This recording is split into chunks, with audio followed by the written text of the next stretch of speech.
परिक्रमा नहीं करना है। अभी 8 दिन पहले एक भाई साहब हमारे पास आए, पूना के थे, उन्होंने परिक्रमा उठवा ली, पंडित जी ने परिक्रमा उठवा दी, वो हमारे पास आए, महाराज जी प्रमाण पत्र दे दीजिए, मैं परिक्रमा जा रहा हूँ। क्या अभी उचित है परिक्रमा जाना? जो सेवा वाले हैं, महात्मा हैं, सेवा संगठन है, जगह जगह भोजन प्रसाद की जो व्यवस्थाएं होती हैं वो 4 महीने व्यवस्था नहीं करते, व्यवस्था जुटाने में लगे हुए हैं।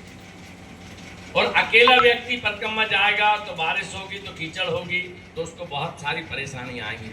सबसे पहले मैं अखिल भारतीय मां नर्मदा सेवा संघ से ये कहना चाहता हूं कि हमारी जो परिक्रमा की परंपरा है देव उठनी एकादशी से देव सैनी 11 तक, तो इस पर बहुत ज़्यादा जोर लगाएं कि जो भी नया परिक्रमावासी परिक्रमा जाना चाहता है वो अपनी मर्जी से ना जाए। आपकी मर्जी नहीं चलेगी भैया, क्योंकि मां नर्मदा की जो परिक्रमा है वो क्यों कर रहे हैं, किस लिए कर रहे हैं और क्यों की जाती है। हमारे जो पूर्वज हैं, पूर्व संत महात्मा हैं, ऋषि मुनि हैं, उन्होंने परिक्रमा की थी तो क्यों की थी? क्योंकि नर्मदा मैया ही एक ऐसी हैं जो पूर्ण रूप से वैराग्यदायिनी है। बाकी और दूसरी नदियां उनको नमन है, लेकिन दूसरी नदियों की परिक्रमा नहीं होती। मां नर्मदा ही एक ऐसी हैं जिनकी परिक्रमा होती है। लेकिन आज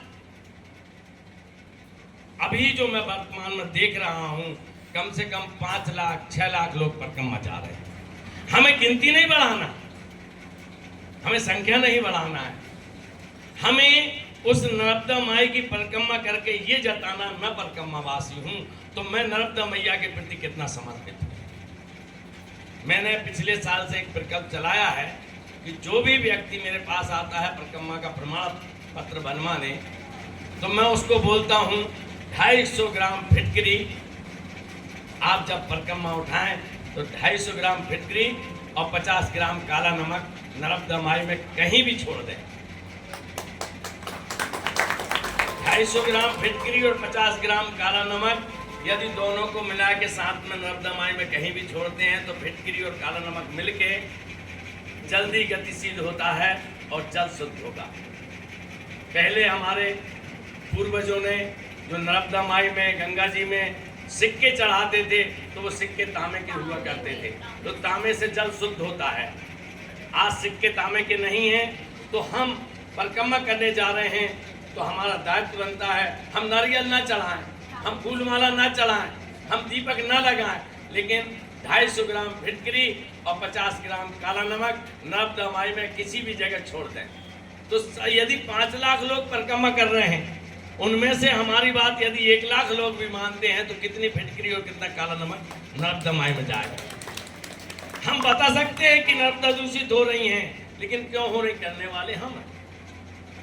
और दूसरा, पर्यावरण की बात आई, भाई साहब बोल रहे थे, तो मैं सब परिक्रमावासी से कहता हूं कि आप परिक्रमा पूर्ण करने के बाद एक वृक्ष नर्मदा माई का अपने परिक्रमा के नाम का लगाएं। एक वृक्ष अपने परिक्रमा का लगाएं और अपने बच्चों को ये बताएं कि बेटा हम परिक्रमा करके आए थे, तुझे हमने वृक्ष लगाया।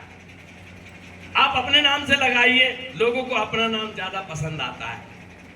हमारे पूर्व मुख्यमंत्री शिवराज सिंह जी ने 6 करोड़ वृक्ष लगाए थे। कहाँ से 6 करोड़ वृक्ष?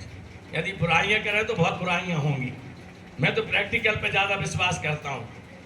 तो मेरा तो सभी से निवेदन है कि कागजों में नहीं, धरातल पे आप करिए परिक्रमा। जिसकी जो मर्जी आती है जब परिक्रमा उठा लेता है। अरे भाई ऐसा थोड़ी है, आप क्यों अपने बच्चों की शादी चतुर्मास में नहीं करते? आप अपने काम नहीं करते लेकिन परिक्रमा के लिए निकल जाते हैं। दूसरी बात, जब हम परिक्रमा कर रहे हैं तो हमें ये ध्यान रख के चलना है कि मैं परिक्रमावासी हूं। मैं परिक्रमा करने के लिए निकला हूं तो मैं भिक्षु हूं। मेरे को जो भी वहां पे साधन मिल रहा है कम से कम मैं अपना निर्वाह करूं। और परिक्रमा करने के बाद क्या मेरा ये दायित्व नहीं बनता कि मैं आने वाले परिक्रमावासियों की सेवा करूं? हम सिर्फ लिखा लेते प्रमाण पत्र में कि हमने 2 परिक्रमा करी, हमने 4 परिक्रमा करी। इसके बाद आप नर्मदा परिक्रमा से दूर होकर सेवा कर रहे हैं कि नहीं कर रहे? भाई साहब आए थे राजन सिंह जी, उन्होंने सिवनी से लेके होशंगाबाद, नर्मदापुरम से लेके और सूल पानी झाड़ी तक के लोगों को इकट्ठा किया था और इकट्ठा करने के बाद मीटिंग अपने यहाँ रखी थी। क्या हुआ? इसके बाद राजन सिंह जी ने कभी पलट कर नहीं देखा नर्मदा मैया। मैंने उनसे बोला राजन सिंह जी से कि आप नर्मदा सेवा की बात कर रहे थे, कहाँ है सेवा?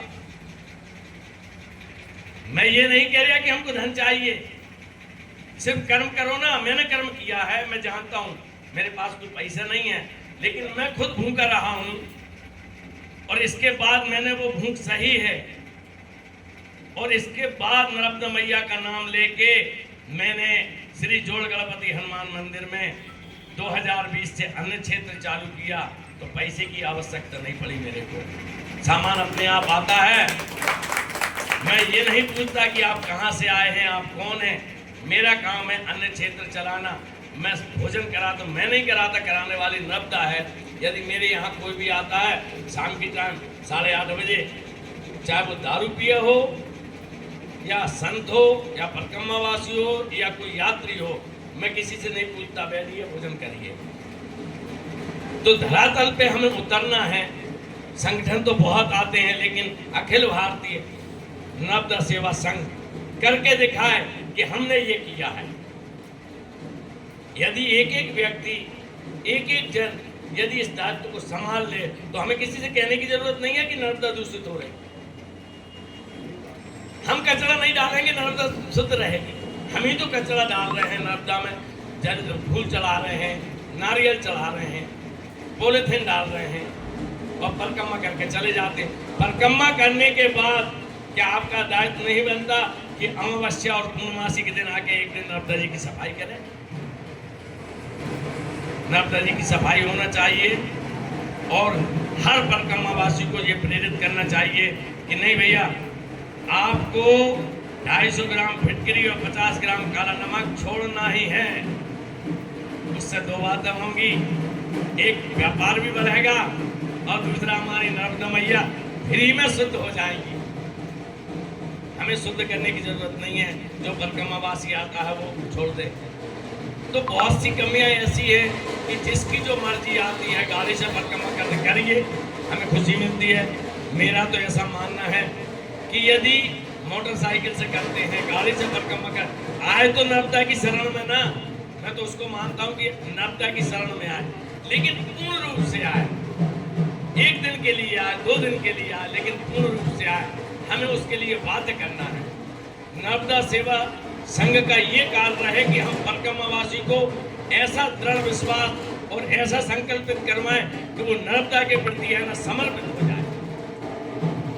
मेरा ये मानना है कि जब तक हम नर्मदा के प्रति समर्पित नहीं होंगे, जब तक हम ना नर्मदा को बचा पाएंगे और ना गौ माता को बचा पाएंगे।